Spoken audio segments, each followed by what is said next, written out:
A gente segue nesse comecinho da edição do Jornal da Correio, falando ainda sobre eleições. Vamos chamar agora para a conversa o repórter Simon Cavalcante, que traz informações para a gente essenciais para nós eleitores, para o domingo, primeiro turno. Boa noite para você, Simon. Exatamente, Linda. Boa noite a você, boa noite a todo mundo, né, que está acompanhando o JC a partir de agora. Pois é, a gente tem que trazer essas informações importantíssimas aos nossos eleitores, né, para não restar dúvidas sobre o processo de votação. Até porque tem muita gente que vai votar pela primeira vez, tem muita gente em dúvida em relação a documento, que pode, que não pode. Então, para não restar dúvidas, eu vou conversar agora com Alice Coelho, que é chefe da 70ª Zona Eleitoral. Alice, boa noite. Eu sei que nessa reta final tem muitas dúvidas, os telefones do TRE não param, né? Muita gente querendo esclarecer. Então, para começar esse papo, eu vou perguntar sobre a documentação. O que é necessário apresentar na sessão eleitoral para ter acesso à urna? Boa noite mais uma vez. Muito boa noite a todos. Bom, é bom esclarecer ao eleitor primeiro. O título de eleitor não é um documento obrigatório, desde, claro, que ele saiba o seu local de votação e sua sessão eleitoral. Documento obrigatório para o eleitor votar domingo próximo. Documento oficial com foto.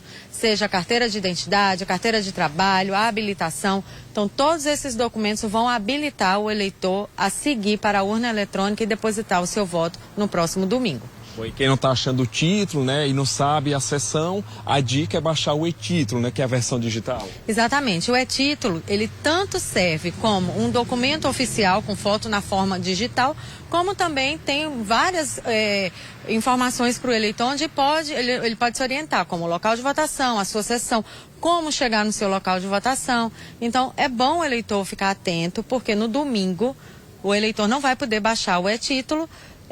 O TSE vai suspender essa função para que outros sistemas da Justiça Eleitoral fiquem ativos. Então, o eleitor preste atenção, muita atenção nisso. Sábado é o último momento que o eleitor tem para poder baixar o e-título no seu smartphone.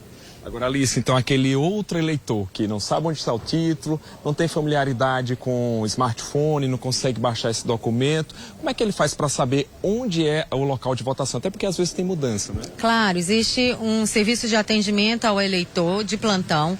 Está funcionando amanhã a partir de 8 horas da manhã até as 7 horas da noite. No domingo também estará funcionando, onde o eleitor poderá ligar ou enviar uma mensagem de WhatsApp. O telefone é o 3512 1500. Entendi.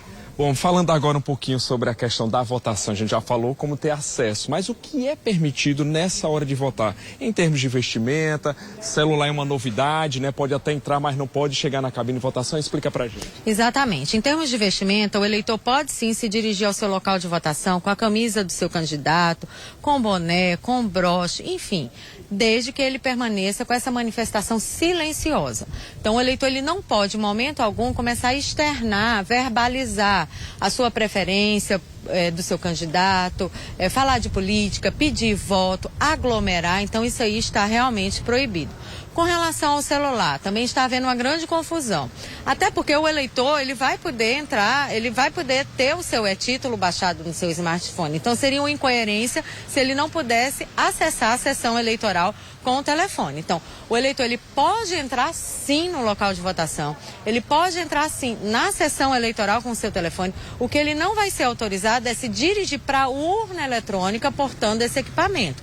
Então, o mesário vai solicitar que ele deposite o seu equipamento em cima de uma mesa que vai estar ali própria para esse fim, e aí sim ele vai ser direcionado, vai ser permitida a entrada dele na urna eletrônica. Alice, em relação à distribuição de santinhos, nesse dia pode? Não, não pode mais, né? Então, prestar atenção nisso também. Isso aí tudo é crime eleitoral, configura boca de urna. Outra questão que é importante advertir o eleitor é que isso é uma eleição muito longa. São 5 cargos que o eleitor vai ter que depositar na urna eletrônica. Então, para não comprometer o andamento do voto do eleitor, é bom que ele leve com antecedência a anotação, aquela cola, a fila, né? Para que ele faça tudo com calma, com tranquilidade e realmente coloque ali na urna eletrônica a sua vontade.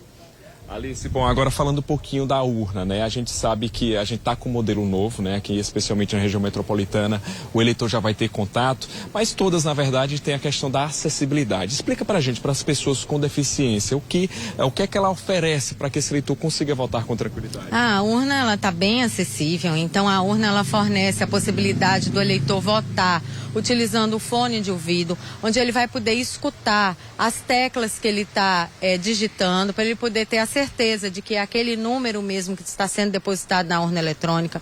Todas as teclas da urna eletrônica estão em braille também, então para o eleitor que tem alguma deficiência visual, isso aí facilita também no processo de votação.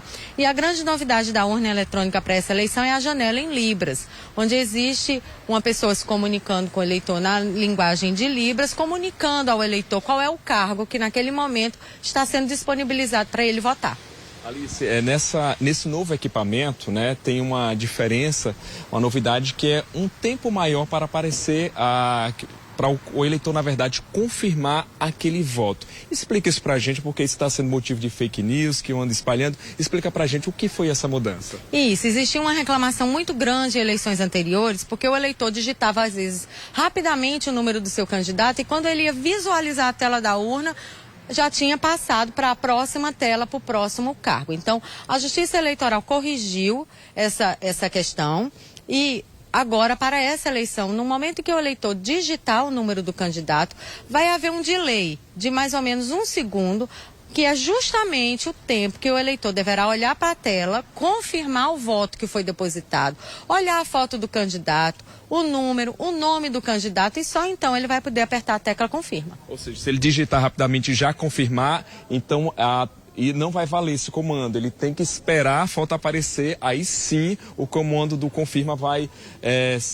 como é que diz, vai ser validado, vamos dizer assim. Então por isso que às vezes vai ser necessário, se ele for muito ágil, apertar 2 vezes a tecla. Exatamente, se ele for muito rápido e apertar a primeira vez, ele vai ter que aguardar esse 1 segundinho, que é o tempo que ele vai realmente olhar para a tela, confirmar o seu voto, para a tela poder passar para o próximo cargo de votação. Acho que está esclarecido, né? Alice, muito obrigado por trazer essas informações, sempre nos ajudando, né? Deixar o nosso eleitor bem informado e bom trabalho, né? Porque a gente sabe que daqui para domingo tem muito trabalho, viu? Muito obrigado e boa votação para você também, né? Olha só, complementando as informações aí para ajudar os nossos eleitores, a CEMOB divulgou aí um esquema especial de trânsito, porque aqui no centro, onde está o Tribunal Regional Eleitoral, onde está aqui a Senatel, que é onde nós estamos, vai ter interdição de algumas ruas. Então vocês vão acompanhar comigo aí na tela. Olha só, tem pontos, né? Algumas ruas vão ficar fechadas no entorno do Fórum Eleitoral e do TRE, que ficam aqui no bairro do Tambiá, na verdade, também nas proximidades do IFPB, em Jaguaribe, também no Colégio Papa Paulo VI, em Cruz das Armas, e também ao redor do Colégio Olívio Ribeiro Campos, que fica nos Bancários. Em relação ao transporte público, a CEMOB anunciou que no domingo, a gente sabe que naturalmente tem uma redução, são poucas linhas circulando, mas nesse domingo, especialmente por conta da eleição, a frota vai estar circulando normalmente, ou seja, vão ser 70 linhas nas ruas da capital. Em Campina Grande, o reforço na frota vai ser de 20%, incluindo as linhas no terminal de integração. Então tá aí, o eleitor, né, vai poder contar com mais veículos nas ruas, com mais ônibus nas ruas, justamente para que eles possam ter acesso aos locais de votação. Linda, é com você no estúdio. Tá certo, Simon. Obrigada pelas informações. Só dizer que hoje a gente está aqui de branco, não por acaso, né? Justamente nesse pedido aí de paz aos nossos telespectadores e eleitores. Eu estava aqui pensando que domingo também, como eu vou votar também de branco. E assim, além de votar de branco, para mim não me interessa, não me incomoda se a pessoa que está na minha frente na fila ou atrás, a cor da camisa que ela está usando, ou a cor da camisa que o mesário esteja usando. Eu tenho o direito a fazer as minhas escolhas e cada um tem o direito de fazer as suas escolhas. Então, se todo mundo se respeitar o seu direito e respeitar o direito do outro, a gente vai conseguir acompanhar essa eleição da melhor forma possível. E é esse recado principal que nessa sexta-feira a gente quer deixar aqui no Jornal da Correio. Tá bom?